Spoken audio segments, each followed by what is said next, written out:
comparators are self-controlled and they do not require any power output or power source to run them. Okay, and there is no need of any other energy. Okay, there is no need of external energy to run them. Okay, the next point for mechanical comparators is it employs mechanical means by for magnifying the small movement in the measuring stylus. Okay, what is a measuring stylus, that we will discuss in the next slide. The movement is due to the difference between the standard and the actual dimension being checked. Okay, every workpiece or every job will have two dimensions. One is the standard dimension, and this dimension is given in the drawing. Okay, and actual dimension means which is given or which is we have calculated on our 3D workpiece. Okay, or the workpiece that we have manufactured. So that will be the actual dimension, and standard dimension will be it is on the paper. Okay, so these dimensions, in order to compare these dimensions, we need the mechanical comparators. Okay, so the movement is due to the difference between standard and the actual dimensions being checked. Okay, every standard dimension is given with or some tolerance, some sort of tolerance is provided in order to get the diversified, or in order to get engagement with different parts. Okay, so some tolerances, limits, fits are provided on each and every workpiece or each and every drawing. Okay, so that the manufacturing becomes flexible. Okay, there is a tolerance of plus or minus 0.5 mm. Generally that much of tolerance is provided when we manufacture two mating parts. Okay, so in order to check the dimensions and in order to compare the dimensions, basically the standard dimensions and the actual dimensions, okay, we need these mechanical comparators. Okay, so now one by one we will discuss the types of mechanical comparators. So the first basic type of comparator is dial indicator. Okay, so what is a dial indicator? So it amplifies the length or displacement and translate it into the rotational motion of pointer over the circular scale. Okay, what is basically happening here is the linear, or you can say rotate, so, the linear, or we can say the translatory motion of this stylus is being converted into the rotational motion, and that motion is provided to the pointer. Okay, and the pointer will show the reading on the measuring scale. Okay, so what are the applications of this dial indicator that we will study?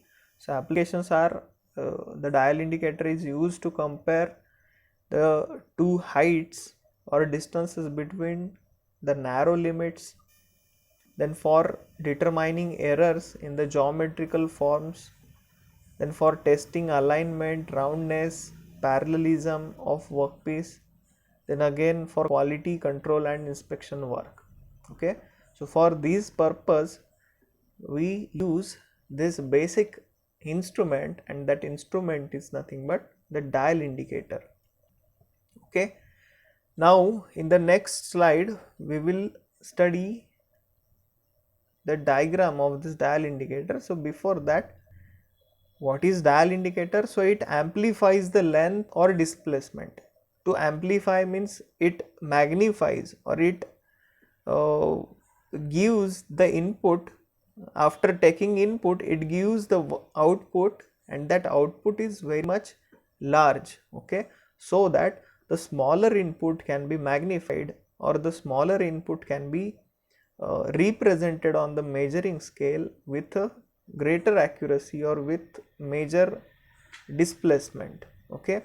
So it amplifies the length or displacement and translated it into rotational motion of the pointer over the circular scale, okay.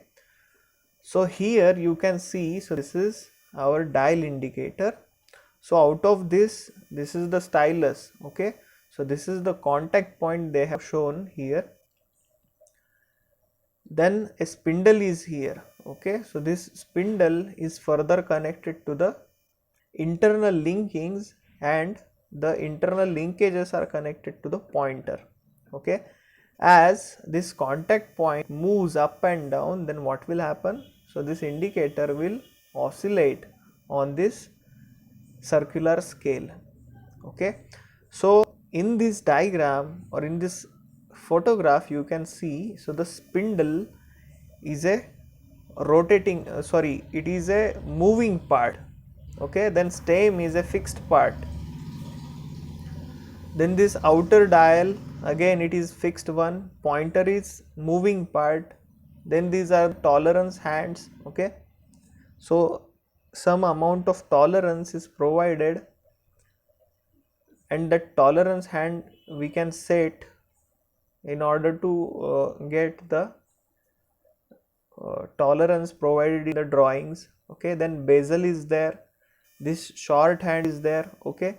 This short hand is generally uh, introduced, or it is the purpose of the short hand is to give the small dimensions. Generally the dimensions or the readings given by this short hand will be in decimals, okay.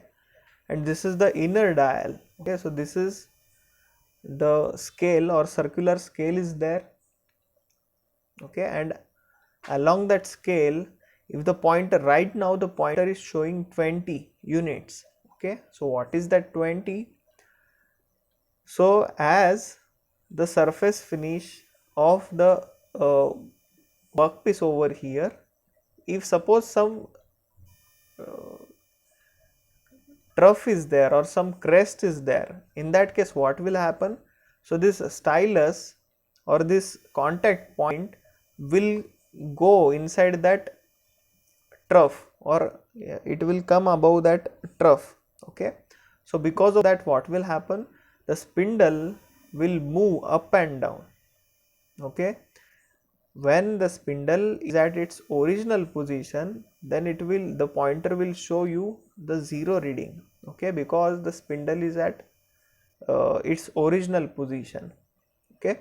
As the spindle moves up or down, so it will show the readings in positive or negative direction, okay. So this is a kind of dial indicator.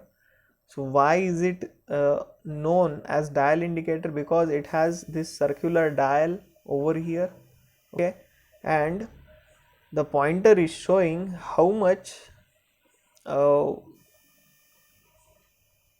crack, or how much the surface finish, how rough is the surface finish, that we can get with the help of this pointer, okay.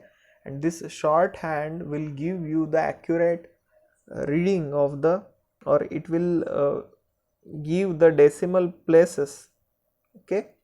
So for that purpose the shorthand is provided, okay. So this is the basic principle of all comparators. Generally comparators are employed in order to compare dimensions, okay.